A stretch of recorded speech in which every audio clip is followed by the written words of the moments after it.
Graças a Deus não. O Espírito Santo tem me libertado cada dia que passa. Viu só de vida, né? O vídeo que eu tenho mesmo é nenhum. Seu coração, seu João, Só passar. ele está único para Deus. Com certeza. Sempre pro Espírito Santo, para ele entrar e fazer morada.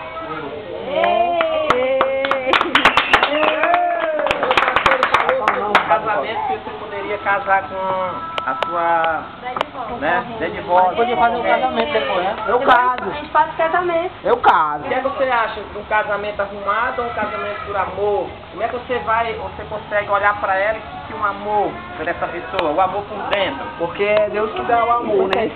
E a gente transmite pra pessoa. Como é que você acha que vai ser se acontecer isso entre quatro paredes? Vai ser bem, como você disse, porque você não sentia bem estar com a mulher bonita, você acordava bem. Como é que vai ser o seu acordar do lado dela? Isso é maravilhoso, porque o Espírito Santo vai me dar o amor e carinho pra ela. Eu te dar o conselho, tira a porta do quarto. Aí a carreira vai ser grande. Se ela te pegar, agora ninguém sabe se ele vai dar conta da mulher da chuva. Mas em casa tem outro galinho de casa.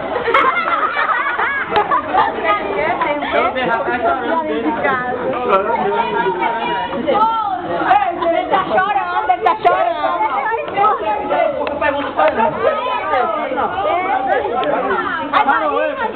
Pouca pergunta?